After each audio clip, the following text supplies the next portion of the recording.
Et bonjour tout le monde. J'es- Bonjour à tous.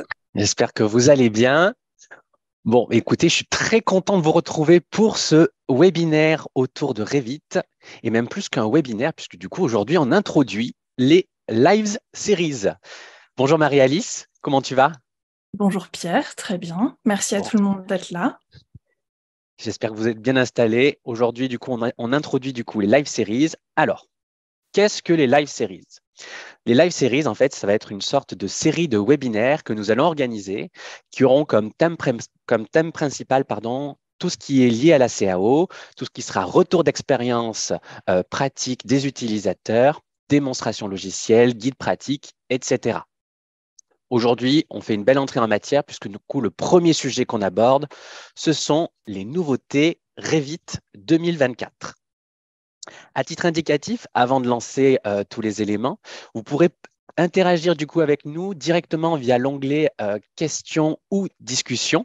Donc, je vous invite directement à poser les éléments sur cette partie-là et nous, on tâchera d'y répondre du coup juste après la présentation. OK? Est-ce qu'on est tout bon? Je pense que oui. Du coup, on va commencer. Alors, aujourd'hui, il y a Marie-Alice avec nous qui va nous présenter du coup les nouveautés Revit 2024. Du coup, Marie-Alice, eh ben, écoute, je te laisse te présenter. Je vais me présenter donc très rapidement. Moi, c'est Marie-Alice, je suis architecte et donc du coup, mon logiciel de prédilection, c'est Revit. J'y passe la plupart de mon temps. Je travaille principalement dessus. Et je suis aussi instructrice eh bien, sur F3DF. Donc, je ne sais pas si certains d'entre vous sont sur le forum, etc. Mais je suis souvent là pour répondre aux questions et aussi pour donner des formations. Exactement. Et du coup, Marie-Alice travaille sur Revit 2024 qu'elle a pu tester et apprécier du coup avec les différentes Exactement. nouveautés. Bon, de mon côté, du coup, je suis Pierre-Alexis. Je travaille chez F3DF dans le secteur du coup de l'AOC et du coup, je suis le référent sur toute la partie bâtiment et design 3D temps réel. Déjà, première question, je ne vous ai pas demandé en début de session, est-ce que vous voyez bien mon écran? Alors, de mon côté, ça passe bien, mais est-ce qu'on aurait quelqu'un qui puisse nous confirmer? Dans le petit onglet discussion. Ouais, super. Merci Frédéric. Merci Saïd. Super. Allez, bah, du coup, on enchaîne tout de suite. Alors, petit point de présentation, F3DF, nos activités. F3DF, il faut savoir que nous, on est un centre de formation professionnelle agréé Autodesk. Du coup, on va distribuer des formations sur toute la suite Autodesk, mais également sur des logiciels comme, par exemple, Unreal ou des sujets comme l'impression 3D. On a également un bureau d'études qui est spécialisé du coup sur la partie 3D avec un studio de conception, un laboratoire de scan 3D et de fabrication additive multimatière. Et enfin, du coup, avec notre accréditation Autodesk, nous pouvons également vous accompagner sur l'intégration de logiciels et de matériel 3D. Aujourd'hui, du coup, pour ce live series Revit avec les nouveautés Revit 2024, on va aborder 6 grands points. Il y en a d'autres, mais déjà, les 6 grands points qu'on a ciblés sont pour nous les plus impactants. Du coup, on va commencer avec les exemples de projets disponibles via l'accueil de la page Revit. Quand vous ouvrez le logiciel, il y a des nouveaux projets qui sont mis en évidence et qui sont intéressants au niveau de leur conception. Le solide topographique qui va remplacer, si je ne dis pas de bêtises, les anciens outils disponibles par Revit et qui est une grosse avancée qui fait très plaisir, je crois, pour le secteur du bâtiment.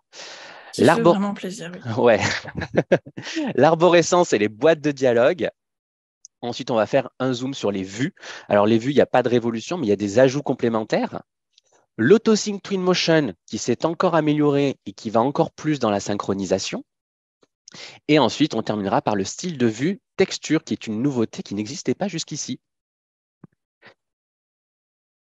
À titre indicatif, pour ce live, exceptionnellement, du coup, nous avons préenregistré du coup la démonstration que Marie-Alice a réalisée afin de gagner du coup en fluidité. Parce que du coup, on va s'appuyer sur des exemples précis et pour éviter des temps de chargement ou des latences, on a préenregistré tout ça. OK? Du coup, je vais me permettre de lancer tout ça. Et puis, écoutez, on se rejoint juste après pour traiter l'ensemble des questions. Bienvenue à tous dans ce webinaire où je vais vous présenter quelques nouveautés apportées par Revit 2024 dans la partie architecture. Alors, on va notamment parler des exemples de projets qui sont proposés par Autodesk, des solides topographiques, de l'autosync de Twinmotion, mais aussi quelques améliorations sur les feuilles, les vues ou encore l'arborescence. Nous voici sur la nouvelle interface de Revit. Vous voyez qu'elle est très ressemblante à celle qu'on avait sur Revit 2023, avec un petit changement ici où on a un nouvel onglet qui s'appelle l'onglet Mes informations.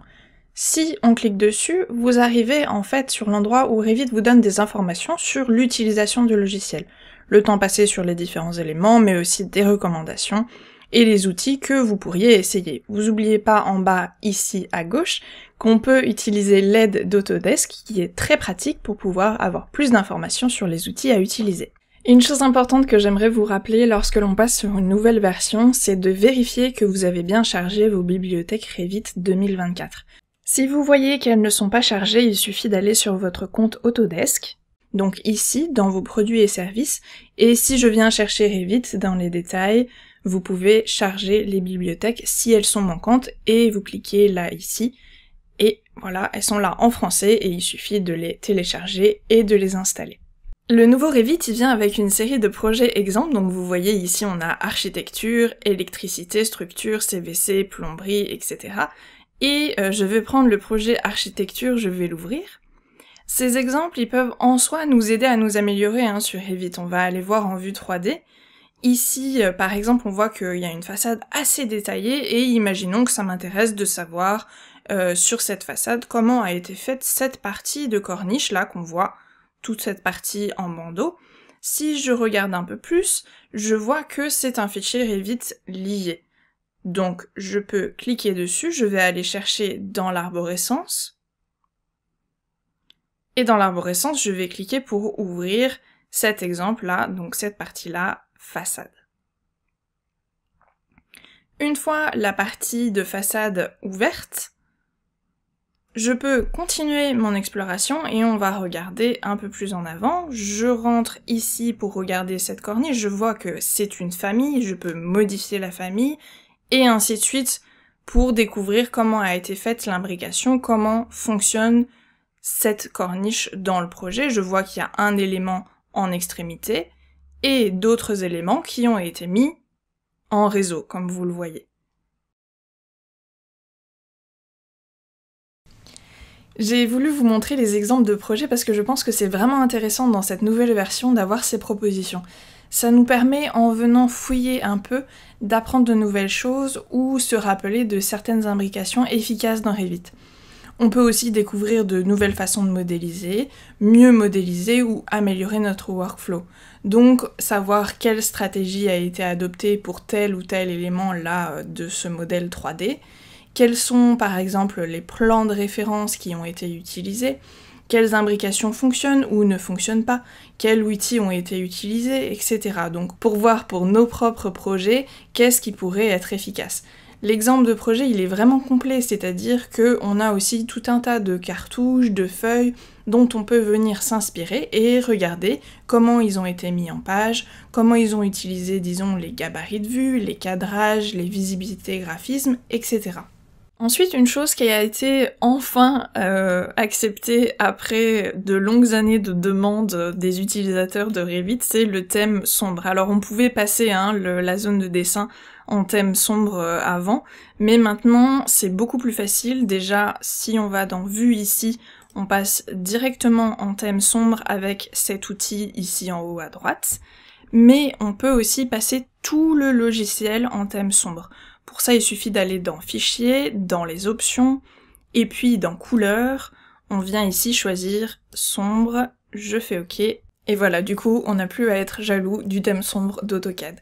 Vous pouvez tout de même, ici, en gardant le logiciel en thème sombre, repasser votre zone de dessin en thème clair, pour l'impression, et si vous avez trop l'habitude de travailler en thème clair, c'est beaucoup plus facile maintenant de switcher de l'un à l'autre. Un des outils qui a vraiment le plus changé, c'est l'outil de topographie. Alors, on avait avant une surface topographique et maintenant on a un solide topographique. Ça veut dire qu'il y a une épaisseur et qu'on peut l'imaginer comme on imaginerait un sol ou un mur, donc avec différentes couches et différents matériaux avec chacun leur épaisseur bien spécifique, alors qu'avant c'était juste une surface. Pour vous montrer le fonctionnement de base, je vais ici ouvrir un nouveau fichier, donc on va aller dans Fichier nouveau, Projet, je vais juste prendre Gabarit architectural, ok. Et je vois que ici, dans Volume et Site, il me suffit de cliquer sur Solide topographique, créé à partir d'une esquisse, et je dois d'abord choisir les contours de ma zone topographique, donc on va faire un rectangle. Je vais le valider, je vais venir me mettre en 3D, ce sera plus facile de voir. Voilà. Il me suffit maintenant de cliquer dessus et je vois que je peux modifier les sous-éléments. Alors c'est vraiment comme un sol. Je clique dessus, modifier les sous-éléments, et je vais venir par exemple ajouter un point. Ici je lui demande 2 mètres. Je vais venir positionner des points à 2 mètres. Hop. Et puis je peux enchaîner ici des points à 3 mètres. Voilà.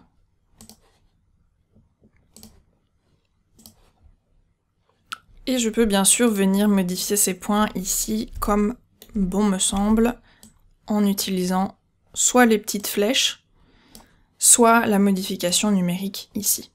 Donc ça c'était la base si vous partez de zéro, mais j'imagine que vous allez des fois partir de projets qui ont été modélisés dans une version antérieure de Revit, et donc pour ça il va falloir en fait transformer une surface topographique en solide topographique. Je vais vous montrer comment on doit procéder. J'ai ouvert ici dans Revit 2024 un projet qui a été commencé à être modélisé sous Revit 2022. On voit que si je clique sur la surface topographique, c'est bien encore une surface. Il me propose directement de générer un solide topographique. Je vais cliquer dessus. Il me propose de définir le niveau de base et le type de famille. Je vais laisser à niveau 0, ok. Maintenant, on voit que j'ai à la fois la surface topographique et le solide topographique. Je peux supprimer la surface. Quand vous faites ça, vous devez tenir compte du fait que les terre-pleins disparaissent au moment de la génération du solide topographique. Par contre, les sous-régions de votre surface, elles sont générées automatiquement en sous-division dans le solide topographique. Certaines sous-régions, elles vont peut-être échouer à être générées, donc faites attention que vous ayez bien récupéré toute votre topographie, tous vos éléments. Pour les composants de site, ils doivent être hébergés à nouveau dans votre solide, ce qui n'est pas le cas pour les garde-corps qui, eux, sont hébergés automatiquement. Avec les solides topographiques, il n'y a plus cette notion de terre-plein. Du coup, vous devez utiliser les volumes pour couper votre topographie et créer les espaces de creusement. C'est ce qu'on va venir faire maintenant. Je dois tout simplement venir me placer en plan et dans volume et site, je vais utiliser l'outil volume in situ. Je vais appeler l'élément terre-plein pour se repérer, et étant donné qu'on parle bien du remplaçant des terre-pleins. Premièrement, je dois faire les lignes et je vais le faire rapidement, hein, c'est juste pour vous montrer la procédure. Je passe sous l'avancée.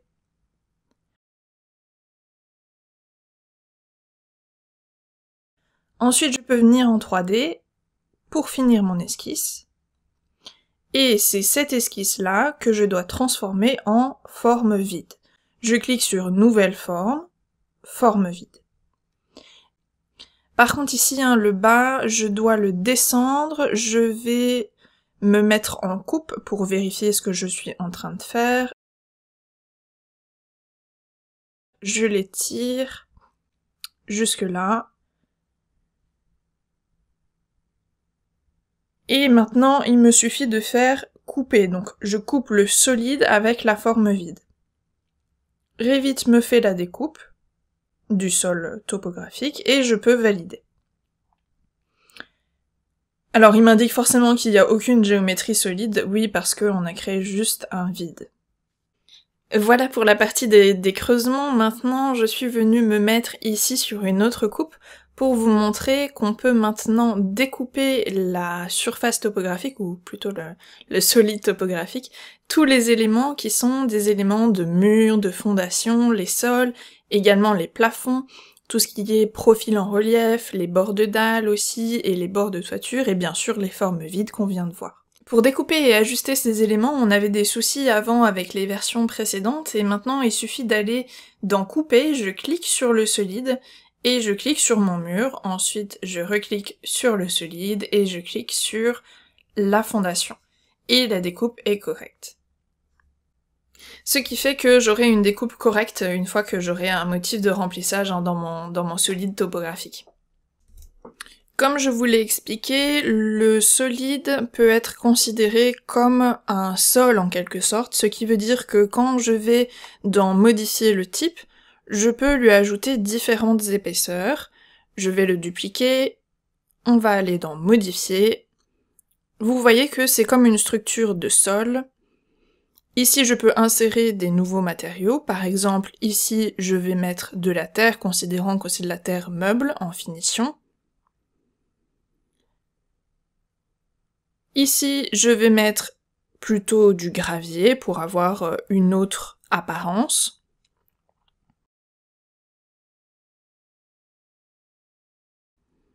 Et ici, on peut mettre une terre générique. Je valide.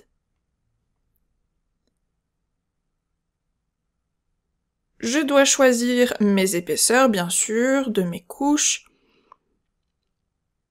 Et je dois choisir aussi quelle couche sera variable. Donc il faut forcément que ce soit la couche la plus en profondeur de notre site. Je peux faire OK. Je fais donc appliquer et vous voyez que les différentes couches sont venues s'appliquer à notre sol et qu'on les voit bien en coupe correctement. Une nouvelle chose qu'on ne pouvait pas du tout faire avant et qu'on peut faire maintenant sous Revit 2024 vu que on a un solide en topographie, c'est de faire des excavations sans être en contact avec le sol. Donc imaginons un parking souterrain ou tout simplement un tunnel, etc. Pour faire ça, vous devez vous souvenir d'utiliser la même procédure que pour un terre-plein. Il faut donc aller dans Volume et Site et créer un volume in situ. Je dessine d'abord mon esquisse en plan, donc avec mes lignes. Je sélectionne les lignes que je viens de dessiner pour pouvoir créer mon volume en vide. Forme vide, je peux venir me mettre sur la coupe.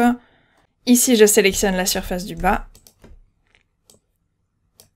Et pour pouvoir vous montrer, on va juste la mettre afin qu'elle soit uniquement dans le sol. Ensuite, comme on a fait tout à l'heure, on fait couper entre la surface, le solide topographique, c'est nouveau, et ici le volume vide. Et je peux valider. Du coup, j'ai bien une excavation qui n'est pas en contact direct avec le sol, donc on peut là créer tunnel, parking, etc. beaucoup plus facilement qu'avant. Au niveau du volume et site, vous avez aussi l'outil qui est l'outil subdiviser. Imaginons que je veuille créer un parking à l'arrière. Ici, il me suffit de cliquer sur la zone et ensuite de venir ici cliquer sur sous-diviser. Et je peux dessiner ma zone. Alors, je vais faire quelque chose d'assez simple. On va juste venir faire un rectangle ici pour vous montrer comment ça fonctionne.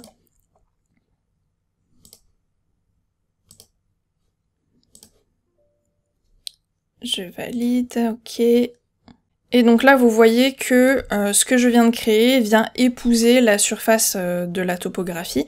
Ici, dans l'épaisseur, je vais mettre juste 3. Et par exemple, si vous venez modifier les points de votre topographie, ici, imaginons que ce point-ci vient se décaler et est un peu plus haut. Lorsque je sors de la modification, je vois que ma zone sous-divisée continue d'épouser mon solide topographique. Donc ça c'est pratique pour tout ce qui est route, parking, etc. Revit 2024 apporte aussi un nouveau style graphique. Ici en bas, vous pouvez le choisir, il est ici, il s'appelle Texture. Si je viens zoomer ici sur un élément, vous verrez mieux. En fait, par rapport aux autres styles, et par rapport surtout au style réaliste, il vient appliquer la ressource d'apparence des matériaux aux éléments du modèle sans les effets d'éclairage. Donc la texture apparaît avec une valeur égale sur toutes les surfaces du modèle, quel que soit l'angle de la vue. Pour rappel, hein, le style réaliste, lui, il vient afficher les apparences des matériaux et l'éclairage artificiel. Donc lorsqu'on fait pivoter le modèle, les surfaces s'affichent telles qu'elles apparaîtraient dans plusieurs conditions d'éclairage. Le style texture aussi, il est plus rapide pour les PC que le style réaliste forcément.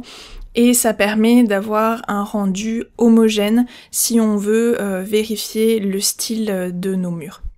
Vous voyez là, je suis revenue en style réaliste, et ici, si je repasse en style texture, on voit que c'est bien la même condition d'éclairage de chaque côté ici de ce pilastre. On a aussi une nouvelle fonctionnalité très intéressante qui est l'intégration de Twinmotion dans Revit. Alors bien sûr il était là avant, mais on avait un one-click sync et maintenant c'est live sync. Donc c'est-à-dire que la fonction de synchronisation automatique, elle a été ajoutée au menu déroulant de Twinmotion. Si vous allez ici dans Vue, elle est ici, Twinmotion, vous avez Ouvrir dans Twinmotion et Synchronisation automatique. La vue en fait 3D doit être active pour permettre la synchronisation automatique. Vous devez aussi vérifier que vous avez bien la dernière version de Twinmotion. Si elle n'est pas installée au moment de cliquer sur l'outil, de toute façon Revit va vous l'indiquer. Il vous faut la version 2023.1.1 pour pouvoir l'ouvrir avec Revit 2024. Ici je vais ouvrir mon projet donc dans Twinmotion.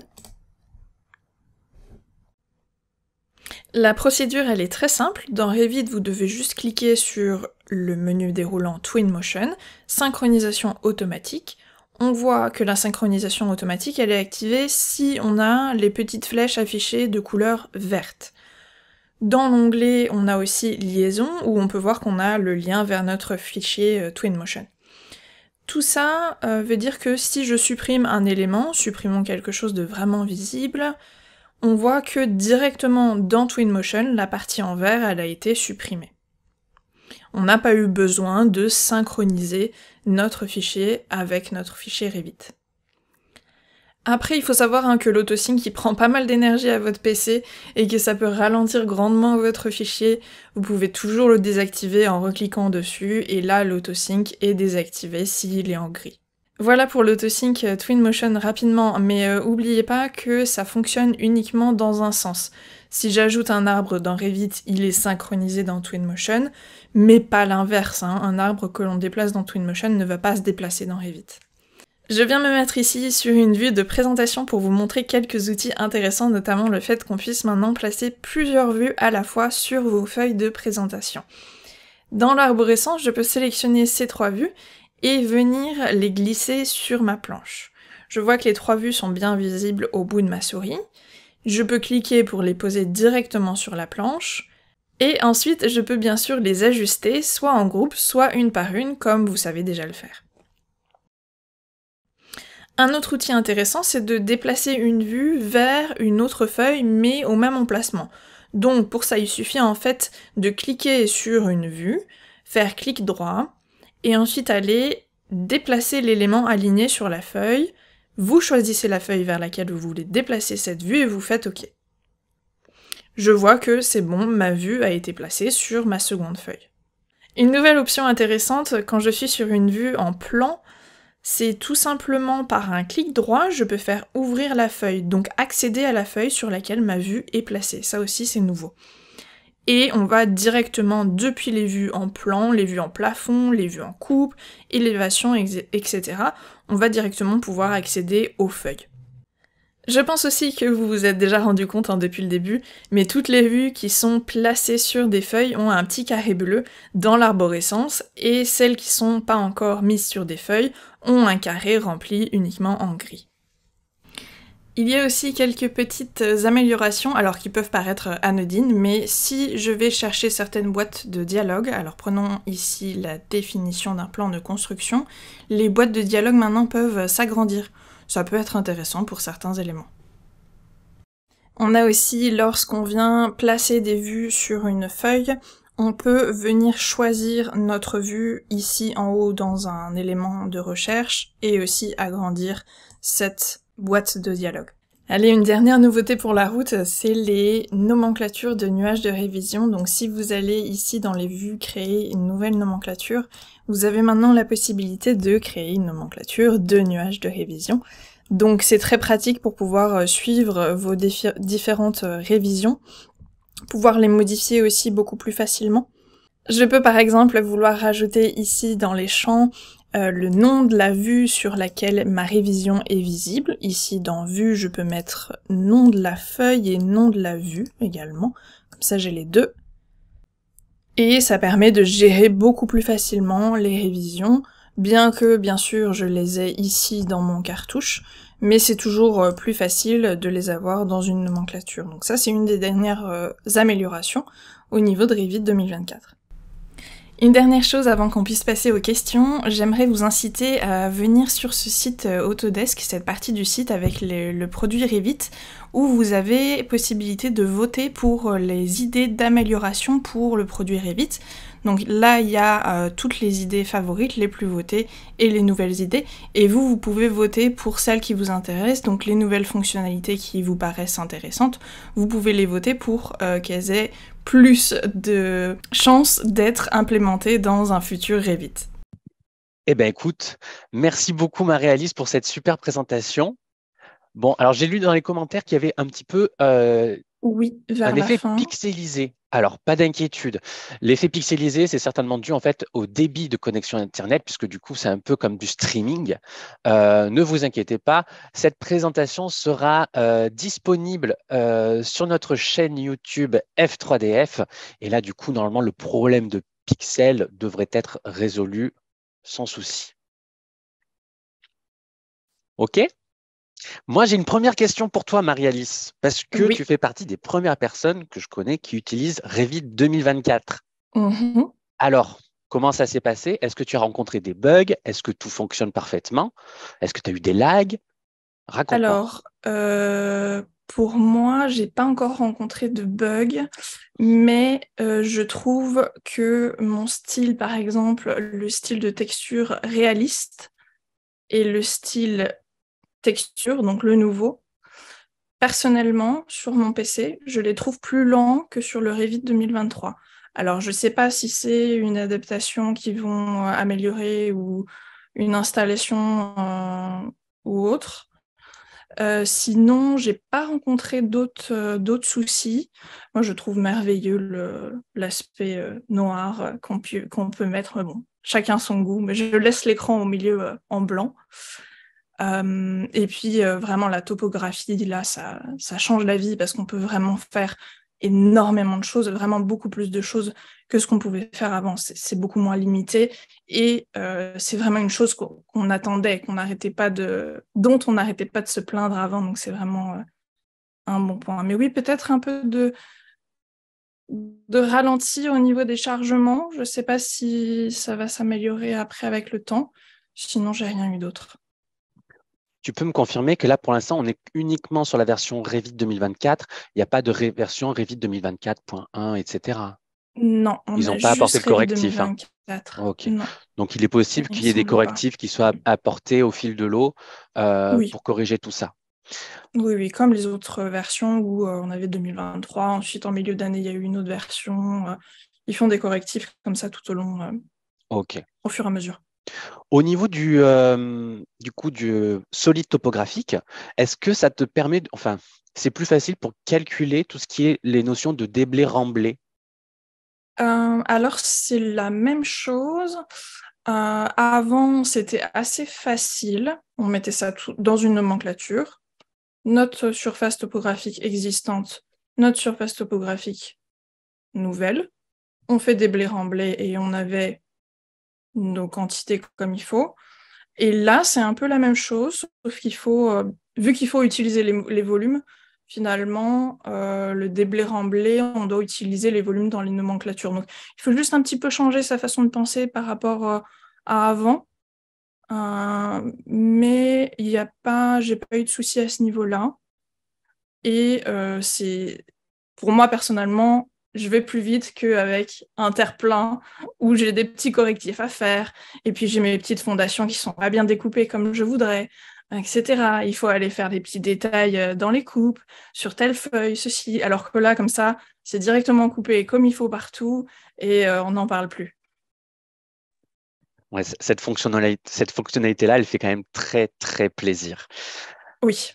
À titre indicatif, alors je ne sais pas si nos participants sont au courant, mais maintenant, quand vous avez Revit du coup sur votre PC, vous avez maintenant automatiquement Twinmotion, puisque du coup, ça fait partie du partenariat qui a été réalisé. Et il n'est pas nécessaire d'avoir la collection AEC d'Autodesk. Vous pouvez très bien avoir simplement une version annuelle de Revit et vous avez du coup Twinmotion qui est disponible. Attention toutefois, ne faites pas la même erreur que moi, parce que moi j'avais Revit 2023 et je n'avais pas Twinmotion. En fait, quand vous lisez le détail, en fait, il faut être sur un minimum du minimum sur la version Revit 2023.1. S'il n'y a pas ce point 1, il n'y a pas de Twinmotion et il n'y a pas de synchronisation possible. Et du coup, Marie-Alice, toi, tu nous as présenté du coup la nouvelle version, donc synchronisation automatique, mais celle-ci, elle n'est disponible que pour la version 2024. Oui, alors il me semble que sur 2023, celle de milieu d'année l'an dernier, il y avait eu des améliorations. J'avoue, je ne sais pas exactement si c'était en auto-sync, il me semble pas. Mais en tout cas, cette version bien finalisée, elle a été présentée en 2024. Et merci Frédéric, je vois qu'il y a une mise à jour des bugs donc, que j'ai loupé, 2024-02, pour ceux qui sont intéressés.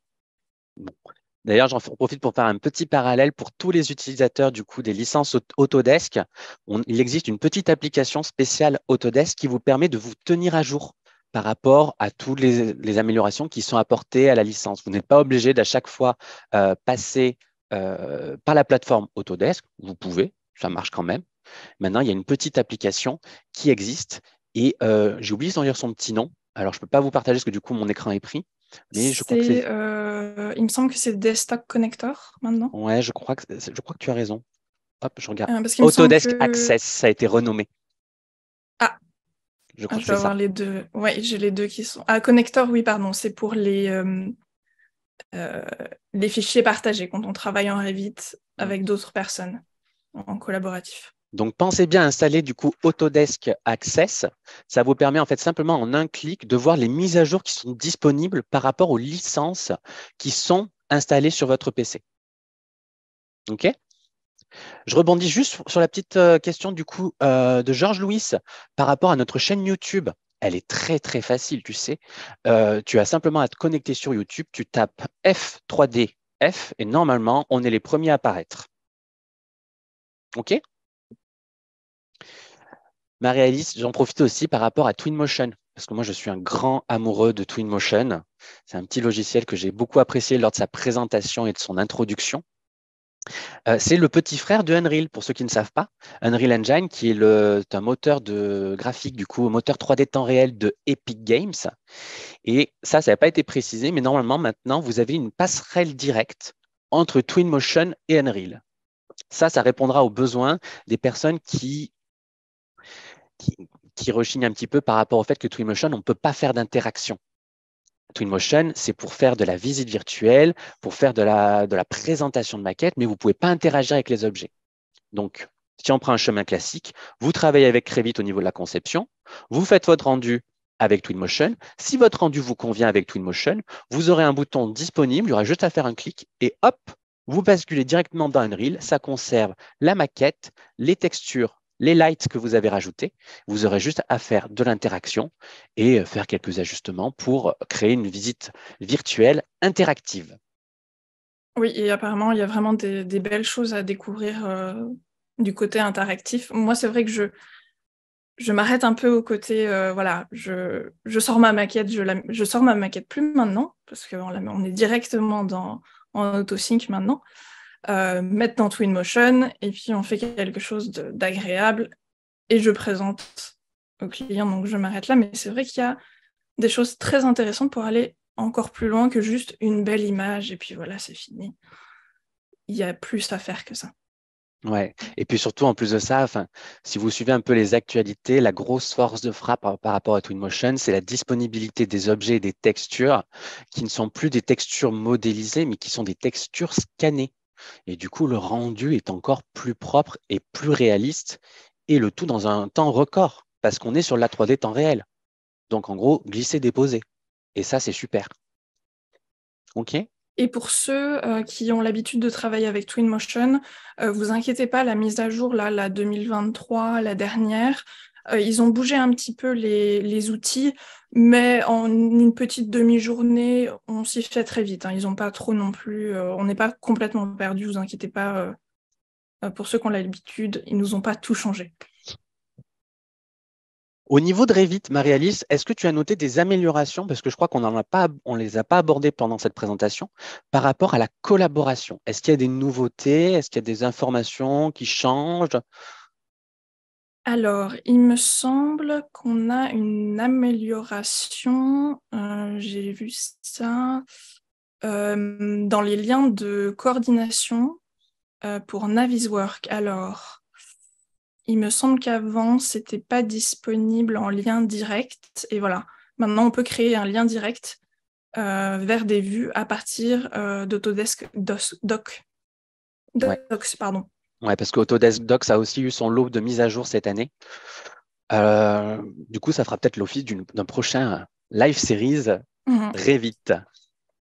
Donc, au niveau coordination, je sais qu'il y a ça. Et alors, est-ce qu'il y aurait autre chose? C'est principalement ça qui me vient en tête. Hmm. De toute façon, les mises à jour Autodesk cette année là, pour Revit 2024 étaient principalement aux fonctionnalités, aux caractéristiques. Parce que ça faisait longtemps, je crois, qu'on n'avait pas eu une mise à jour aussi fonctionnelle, avec des Oh, oui. nouveautés vraiment intéressantes. D'ailleurs, en parlant de ça, tu as présenté quelque chose en fin de présentation, le fait que nous, utilisateurs, on peut se permettre de voter pour des idées, pour des choses à Oui. intégrer et à améliorer dans Revit. Alors, je ne sais pas si vous connaissiez, mais c'est pas une nouveauté, puisqu'en fait, ça existe depuis déjà quelques temps, hein. Oui, oui, oui, ça, en fait, à chaque mise à jour, ils tiennent compte des retours des utilisateurs, donc forcément de ce qu'ils ont envie de mettre à jour, mais aussi de ce qui a été le plus voté. Donc, par exemple, le thème sombre, je sais qu'il avait été voté énormément, il avait été demandé. Euh, les nomenclatures de révision aussi avaient beaucoup été demandées. Et voilà, et chaque année, comme ça, ils tiennent compte quand même du retour des utilisateurs, ce qui est le plus important, pour pouvoir nous faire un logiciel de plus en plus intéressant pour nous. Donc n'hésitez pas vraiment à aller voter ce dont vous avez besoin. C'est fait pour. Et d'ailleurs, le thème noir, je me demande si c'est pas une demande explicite de nos chers AutoCADiens, puisque je sais qu'AutoCAD est principalement utilisé en noir, parce que du coup, je crois même qu'il existe qu'en noir, hein, si je dis pas de bêtises, en thème sombre. Il me semble pas l'avoir déjà Il me vu en thème semble, clair. l'interface, à mon avis, est toujours en Ouais. noir. Le fond, la zone de dessin, ça c'est totalement différent, on peut la changer, mais il me semble que l'interface est toujours en noir. Bon. Mais en tout cas, Corrigez-moi si je dis une bêtise. c'est un développement quand même agréable parce que tout bête, tu travailles en faible luminosité, tu es quand même content d'avoir un thème sombre pour éviter d'avoir les yeux trop exposés. OK? Et je vois un commentaire sur le volume. Ah oui, pour ceux qui travaillent dans l'aménagement paysager, oui, en effet. Alors qu'avant, que ce soit très intéressant pour ceux qui travaillent dans l'aménagement paysager, ce nouveau solide topographique, en effet, parce qu'avant, juste notre fine surface, ça ne donnait pas grand-chose en possibilité. Hmm. Eh bien, écoutez, je crois qu'on est tout bon pour ce live series. Alors, petit rappel, du coup, F3DF, du coup, vous pouvez nous trouver du coup à Lyon-Vèze, au 18 rue Bergeon, dans le 9e arrondissement. N'hésitez pas à passer, vous faire payer le café. Ça sera l'occasion de discuter un peu de vos projets et voir un peu sur quoi vous travaillez. Vous pouvez également nous écrire du coup à l'adresse email qui est indiquée ici, qui est très complexe, hello@f3df.com. et la ligne téléphonique qui est toujours disponible du coup de 9 heures à midi et de 14 heures à 18 heures ou sur le 09 80 68 26 08. Ce live du coup sera disponible en replay sur notre chaîne YouTube F3DF. N'hésitez pas à poser des commentaires, à liker. Ça nous fait toujours plaisir de vous lire et de pouvoir vous accompagner. Marie-Alice, merci beaucoup pour cette présentation. Merci Pierre, merci à tous ceux qui étaient là à nous écouter aujourd'hui. On se dit à la prochaine pour un prochain webinaire Live Series Revit. Je vous souhaite une excellente journée et à la prochaine.